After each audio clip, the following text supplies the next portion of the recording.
여러분 안녕하십니까? 정신과 의사 수전정입니다. 오늘은 여러분의 일생의 3분의 1의 시간을 보내는 수면, 잠에 대해서 말씀드리겠습니다. 우리는 이렇게 잠이 들면은 아무것도 일이 안 일어나고 끝나는 것처럼 생각을 하시는데 천만의 말씀입니다. 정말 많은 일이 우리 두뇌에서 일어나고 있습니다. 계속 사이클이 있습니다. 사이클 한 개가 대개 90분이 걸리거나 어떤 분들은 110분이 걸립니다. 여러분이 9시에 잠이 들으셔서 아침 6시에 깼다 그러면은 사이클을 한 5번 내지 6번 지나시게 되는 거고, 처음에 이제 우리가 잠이 들면은요, 그때는 non-REM sleep으로 시작합니다. 우리가 꿈을 꾸면은요, 눈이 막 움직입니다. 그래서 이 기계를 재보면은 움직이는 걸 알 수가 있었는데, 처음에 우리가 착 잠이 들면은 non-REM sleep, 아무것도 움직이지 않습니다. 그때는 꿈을 안 꾸니까요. 그리고 그 non-REM sleep도 처음에 들어갈 때는 스테이지 1, 그 N1이라고 부르는데요. 그때는 이제 잠이 들까 말까 할 때입니다. 그 다음에 N2, 두 번째 스테이지는 이제 거의 잠이 들 때죠. 그때 어떤 때는 어떤 사람들은 이게 무슨 소리가 들릴 수가 있습니다. 그래서 그거는 이상한 게 아니고요. 이게 많은 정상인에서도 올 수 있는 겁니다. 그 다음에 N3가 제일 깊은 스테이지고, 그때가 굉장히 중요합니다. 왜 그러냐면 그때는 여러분들이 낮에 공부하신 거, 피아노 연습하신 거, 아이들이 유치원에 가서 배운 것, 이런 것들이 처음에는 숄텀 메모리가 있는 히포캠퍼스, 해마 조직에 들어갔다가요, 깊은 잠을 자는 N3 피리어드에 그 배운 것을 다 어디로 가져가냐면은 우리의 두뇌 피질로 가기 때문에 그게 되면 롱텀 메모리가 됩니다. 그래서 숄텀 메모리를 롱텀 메모리로 바꿔야 되는 학생들, 특히 그 우리 어른들도 필요하지만 많이 뭘 배워야 되는 그때는 이 깊은 잠을 자는 것이 굉장히 중요합니다.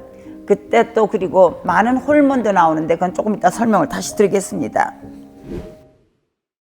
수면 클리닉이라고 그 랩에 가면은요, 머리에도 이제 일렉트로드를 다 꼽습니다. 그리고 거기서 전기가 나오는 것을 갖다 이제 체크하고요. 그 다음에 이제 눈 주위에다가는 눈에 그 움직이는 걸 체크하기 위해서 하고요. 이 턱에 있는 머슬에다가는 다른 코드를 이제 꽂아가지고 이것을 근육의 움직임을 보는 거고요. 많은 분들이 잠을 자면서 다리를 많이 움직이시는 분들이 계십니다. 그래가지고 그걸 restless leg movement라고도 그러고, 수면하다가 이런 게 있으면은 어떤 분들은 깜짝 놀라서 깨기도 하고, 그렇기 때문에 그런 분들은 이 티비알리스 머슬에다가 일렉트로드를 이제 EMG를 꽂아가지고 여기서 움직이는 것을 이제 전부 다 체크하는 거죠. 그래서 이런 것들을 전부 하면서 이제 REM 슬립과 non-REM 슬립에서 어떤 현상이 벌어지나를 갖다가 체크하는 건데요. 이런 것들이 전부 1970년 이후에 나온 그런 학문들입니다. 1929년에 한스 버거라는 분이 인간의 각성 상태와 수면 상태를 처음 EEG, 일렉트로엔세팔로그램을 찍어서 보고하고, 제가 1970년 때까지는 이 수면학에 대한 거는 전혀 없었습니다. 몰랐으니까. 인간의 두뇌에 대한 공부가 그만큼 많이 뒤졌죠. 그래가지고 1970년 후부터 이제 많이 발달된 그런 학문입니다. 제가 아까 말씀드린 것처럼 우리가 수면하는 동안이 우리는 굉장히 아무것도 안 한다고 생각하지만 우리 두뇌에서 몸에서 여러 가지 일이 벌어진다고 말씀드렸지 않습니까? 그래서 그 중에서 이제 어떤 것이 벌어지나 말씀드리겠습니다.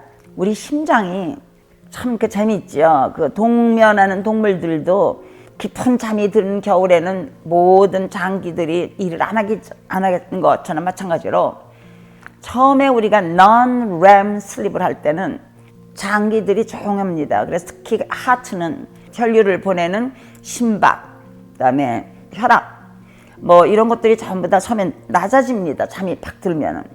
그래가지고 그때는 괜찮다가 그 다음에 갑자기 rapid eye movement 슬립을 하게 되면요, 이게 막 빨라지고 막 그다음에 부정맥 있던 사람들도 막 이렇게 일어나고, 그래서 심장병이 있거나 그렇지 않았던 분들 중에서는 새벽에 갑자기 돌아가시는 수가 많습니다.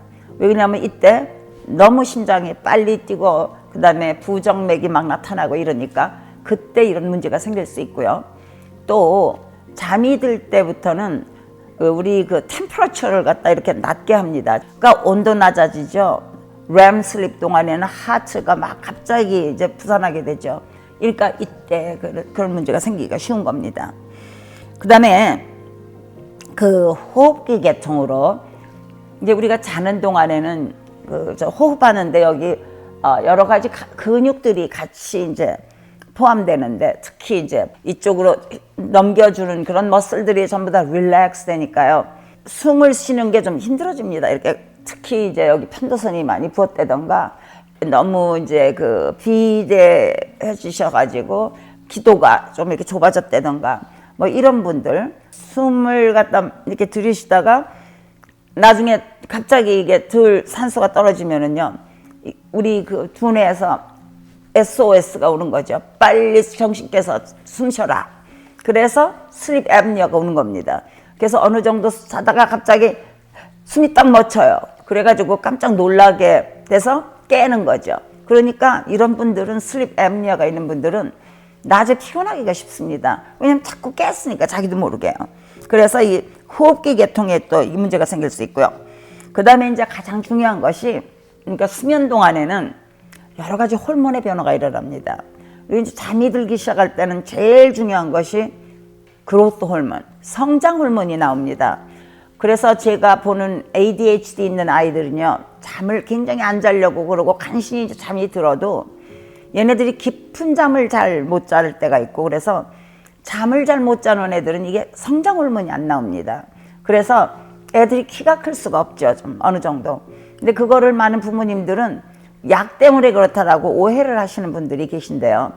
오히려 약을 써서 낮에 굉장히 잘 지내고 그랬던 애들이 피곤하고 운동 많이 그래가지고 기분도 좋고 그러면 잠이 푹 들면은요 성장 호르몬이 팍 나옵니다. 그러니까 키도 막 부쩍부쩍 크지요.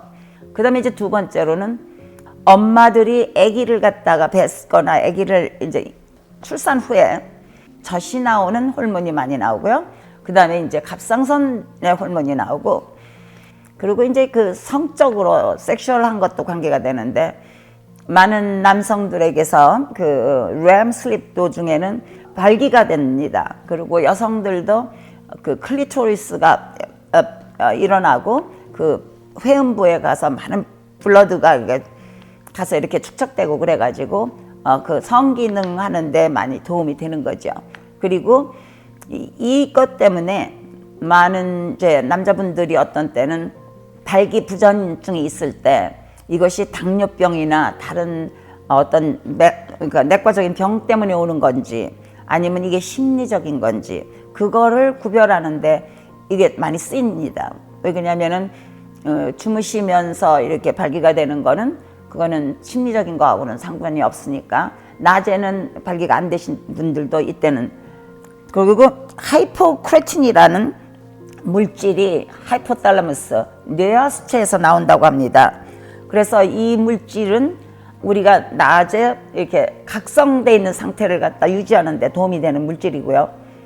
어떤 문제가 있어서 이 물질이 안 나올 때는 제가 아까 말씀드린 것처럼 날콜랩시 그러니까 수면 어택이 오는데 그때 그 하이포탈라무스하고 관계가 된다 그러고 날콜랩시는 요새 또 치료를 하는 방법들이 여러 가지가 있습니다. 그것은 나중에 제가 다시 한번 따로 설명을 드리겠습니다.